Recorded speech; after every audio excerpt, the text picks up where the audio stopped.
নমস্কার, শুভঙ্কর কয়াল ইউটিউব চ্যানেলের পক্ষ থেকে আপনাদের সবাইকে স্বাগত। গলা বসে গেছে, তাই বিশেষ কথা খুব একটা কিছু বলতে পারবো না হয়তো।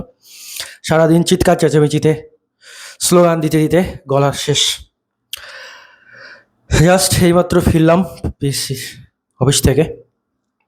এখনো পর্যন্ত ড্রেস চেঞ্জ করা হয়নি, কিন্তু কয়েকটা কথা মনে হলো বলাটা খুব দরকার, তাই বলতে আসলাম। আপনারা দেখলেন আজকে কি হলো পিএসসিতে। আমি আপনাদের বলেছিলাম 10,000 ছেলে মেয়ে যদি জমায়েত হয় আজকে জীবন বদলে যাবে, কিন্তু সে 10,000 ছেলে মেয়ে জমায়েত হয়নি। জমায়েতের সংখ্যাটা বড্ড কম বলতে বড্ড কম। 250 থেকে 300, কি খুব বেশি হলে 350। মানে ভাতাজীবী বাঙালি, মানে কিছু বলার নেই। আপনারা যারা এই ভিডিও দেখছেন, আমাদের যে টেলিগ্রাম গ্রুপগুলো আছে সেগুলোতে মানে সোশ্যাল মিডিয়ায় বিপ্লবীদের ছড়াছড়ি। তারা সোশ্যাল মিডিয়ায় এমন হয় বাংলাদেশের মতো দেশ স্বাধীন করে ফেলে, কিন্তু বাস্তবের মাটিতে যখন তাদের আসতে হয় তখন তারা ঘর থেকে বার হন না। মানে কিচ্ছু বলার নেই। আপনাদের প্রতি একরাশ ঘৃণা ছাড়া যারা আসলেন না, অবশ্যই 2-5 জনের, কারো মা অসুস্থ বা অবস্থা 2-5 জনের, 1000-এর মধ্যে 4-5 জনের হয়তো হতে পারে সমস্যা, জেনুইন সমস্যা, তো বাকিদের তো সমস্যা ছিল না। যখন বেকার ভাতার লাইনে প্রথম দিন গিয়ে দাঁড়ালেন তখন তো সমস্যা হয়নি। সমস্যা যত হলো নিজের অধিকার আদায়ের জন্য। আর আপনারাই বলে বেড়ান যে পরীক্ষা হচ্ছে না, চাকরি পাচ্ছি না, এই হচ্ছে না, সেই হচ্ছে না। কিচ্ছু বলার নেই আপনাদের জন্য। আমরা যে কজন ছিলাম আপ্রাণ চেষ্টা করেছি, প্রত্যেকেই চেষ্টা করেছি। আপনারা সেটা জানেন। আজ পর্যন্ত পিএসসির গেট কারা আটকাতে পেরেছে পিএসসি গেট? শুধু একটা গেট নয়, একটা গেট, প্রথমে মেইন গেট আমরা আটকেছিলাম, পরে তার আরেকটা গেট খুলছিল, সে গেটটাও আমরা আটকেছিলাম, এবং এই সন্ধে পর্যন্ত 2টো গেট আটকে আমরা মাটি কামড়ে পড়েছিলাম এই রাত পর্যন্ত। ভাবুন, আপনারা ঘরে বসে আপডেট চাইছেন, আপডেট দরকার আপনাদের, আর আমরা মাটি কামড়ে সেখানে 2টো গেট নিজেদের জীবন উপেক্ষা করে পড়েছিলাম আমরা এই 250-300 জন এই রাত পর্যন্ত। যারা আজকে আন্দোলনে ছিল সত্যি বাঘের বাচ্চা ছিল, তারা কোনো তুলনা হয় না। এই অল্প কয়েকজন মিলে আমরা যা করেছি আজকে, পিএসসি অনেক ওপর মহল পর্যন্ত আজকে কেঁপে গেছে। সেটা আপনারা হয়তো দেখতে পাবেন বা জানতে পারবেন। আর মিডিয়ার কথা তো না বললে নয়। মিডিয়া, তারা সমস্ত খবর কভার করেছে, অবশ্যই করেছে, কিন্তু তারা দেখায়নি। কেন দেখায়নি? তাদের চাটুকারিতা রয়েছে, তাই তারা দেখায়নি। আমাদের বয়সী অনেক সাংবাদিক বা কম বয়সী বেশি বয়সী সাংবাদিক যারা এসে সমস্ত কিছু রেকর্ড করছে, পিএসসির গেট আটকানো থেকে শুরু করে যা হচ্ছে, পুলিশের সঙ্গে থেকে শুরু করে যা কিছু, সব তারা রেকর্ড করছে। কিন্তু যখন তারা সেটা তাদের মিডিয়াতে পাঠাচ্ছে, তাদের মিডিয়ার চাটুকারেরা সেটাতে দেখাচ্ছে না। সেই খবরটাকে তারা খবরই মনে করছে না। তারা খবর কোনগুলোকে মনে করছে? কে কোথায় মন্দির বানাচ্ছে, কে কোথায় মসজিদ বানাচ্ছে, কে এই দল ছেড়ে ওই দলে যাচ্ছে, কে ওই দল ছেড়ে এই দলে যাচ্ছে, কে ভাতা দিচ্ছে, কে এই দিচ্ছে, কে সেই দিচ্ছে। এইগুলো নিউজ ওয়েস্ট বেঙ্গলের। বেকার যুবর জীবন শেষ হওয়ার পথে, সেগুলো নিউজ নয়। নিউজ হচ্ছে এইগুলো। সাংবাদিক বন্ধু যারা ওখানে ছিলেন তারা সত্যি সব কিছু তারা রেকর্ড করেছেন, সব কিছু তারা করেছেন, কিন্তু তারা যখন সেগুলো তাদের মানে মিডিয়া হাউসে পাঠালো, সেই মিডিয়া হাউসের চাটুকারগুলো, আমার বলতে বাধা নেই, সেই মিডিয়া হাউসের চাটুকার দালালগুলো তারা সেগুলো দেখালো না।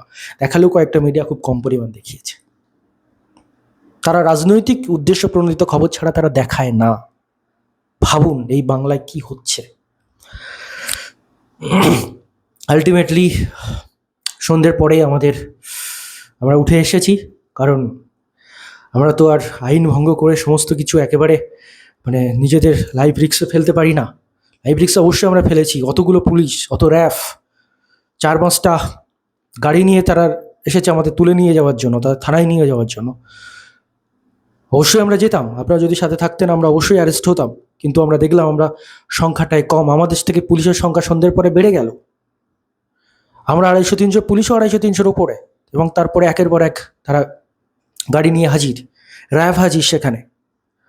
আমরা দেখলাম যে আলটিমেটলি এই যে ছেলে মেয়ে বাঘের বাচ্চাগুলো রয়েছে, এদেরকে বাঁচানো দরকার, এদেরকে আইনি জটিলতায় ফাঁসানো দরকার না আমাদের। আমরা আজকে যতক্ষণ আটকে রেখেছি, তারপরে আমরা উঠলাম সেখান থেকে। কি বলবো, আপনাদের প্রতি একগ্রাস ঘৃণা। আপনারা বাড়ি বসে থাকেন কি করে এরকম একটা পরিস্থিতিতে? আর সোশ্যাল মিডিয়ায় বড় বড় কথা বলেন, সারাদিন বড় বড় লেকচার দেন সোশ্যাল মিডিয়ায়, আর এরকম একটা কন্ডিশনে আপনারা বাড়ি বসে রয়েছেন। মানে যা তা অবস্থা, মানে আপনাদের মানে নেহাত ভদ্রতার খাতিরে অনেক কথা বলতে পারছি না, নইলে অনেক কিছু বলার ইচ্ছে ছিল আপনাদের, অনেক হয়তো ভাষাও একটু খারাপ হতে পারতো, কিন্তু সেটা হচ্ছে না, যেহেতু ভদ্রতার একটা মুখোশ বা মুখ যাই রয়েছে সেটা। মানে কি বলবো আপনাদের, আপনারা চানটা কি? এরপরে বলবেন আপনারা যে এই পরীক্ষা কেন হচ্ছে না, এই সেই। সোশ্যাল মিডিয়ায় তো মানে কি বলবো, মানে সোশ্যাল মিডিয়া আপনারা যে কি করেন আপনারা নিজেরাও জানেন না। আপডেট নিতে এসছেন আপনারা অনেকে, না? দেখুন, আপডেট দিতে আমার উপরে পুরোপুরি বারণ করেছে। কারা বারণ করেছে? যে 250-300 জন গেছিল আন্দোলনে, তারা বারণ করেছে। সেখানে চেয়ারম্যানের সাথে কি আলোচনা হয়েছে বা কি হয়েছে সব কিছু আমাদের কিন্তু বারণ করা হয়েছে। কেন বারণ করা হয়েছে? যে 250-300 জন গিয়েছিল, তারা সর্বসম্মতিক্রমে আন্দোলনের শেষের সময় সর্বসম্মতিক্রমে ডিসাইড করেছে যে কোনো আপডেট দেওয়া হবে না। তাই আমি আপডেট দেব না, কারণ আপডেট দিলে ওই যে ছেলে মেয়েগুলো সারা দিনটা ওখানে গেট আটকে পড়েছিল, তাদেরকে অপমান করা হবে, তাদের লড়াইকে অপমান করা হবে। আপডেট অবশ্যই সবাই মিলে ডিসাইড করবে, তখন আপনারা পেয়ে যাবেন। কিন্তু আপাতত আপডেট কোথাও কোনো কিছু দেওয়া হচ্ছে না। তবে শুধু একটা কথাই বলতে পারি, আপনারা যেটা করলেন সেটা বিশ্বাসঘাতকতা ছাড়া আর কিচ্ছু নয়। আপনারা ভাতার লাইনে হাজার হাজার জন দাঁড়াতে পারেন, কিন্তু নিজের হকের লড়াই সারা পশ্চিমবঙ্গ থেকে মাত্র 300 জন যদি আন্দোলনে আসেন, তাহলে আপনাদের প্রতি কিচ্ছু বলার নেই। একটা ঘৃণা আপনাদের প্রতি রইল। আর আমরা যে লড়াই দিলাম তাতে পিএসসি থেকে শুরু করে অনেক ওপর মহল পর্যন্ত কেঁপে গেছে আজকে লড়াইয়ে। দুটো গেট বন্ধ করে রাখার চারটিখানি কথা নয়, একদিন চেষ্টা করে দেখবেন আপনারা। আমরা যাচ্ছি না আর, এখন হয়তো যাবো না আর, কারণ এরকম পরিস্থিতিতে এরকম হলে আন্দোলন করে আমাদের মানে নিজেদেরই মানে খারাপ লাগে সেটা। আপনারা যান একদিন গিয়ে পিএসসির গেট আটকে বসে থেকে দেখুন যে একটা পিএসসির গেট আটকে বসে থাকা অতগুলো পুলিশের মাঝখানে কতটা চাপের, কতটা সমস্যার। সেটা আমরা করেছি শুধুমাত্র আমাদের স্বপ্নকে বাঁচিয়ে রাখার জন্য, এবং আমাদের চেষ্টার কোনো ত্রুটি ছিল না। আমরা অনেকাংশে সফল হয়েছি। যদি আপনারা আজকে 10,000, আমি ছেড়ে দিলাম 10,000 বলেছিলাম, তো যদি 1,000 জন আসতেন আজকে আরও অনেক বড় কিছু দেখতে পেতেন। তো আসলেন না, দুর্ভাগ্য আমাদের থেকে বড় কথা আপনাদের ভবিষ্যৎ অন্ধকারে চলে যাবে, সেটা আপনারা রিয়েলাইজ করলেন না। যাই হোক, আপাতত ধন্যবাদ। আপডেট সর্বসম্মতিক্রমে দিতে নিষেধ করা হয়েছে, তাই আপডেট দিলাম না কোনো কিছুর। যখন সর্বসম্মতিক্রমে ওরা মনে করবে যে আপডেট দেওয়া উচিত বা কিছু না উচিত নয়, হয়তো দেবেই না তারা আপডেট।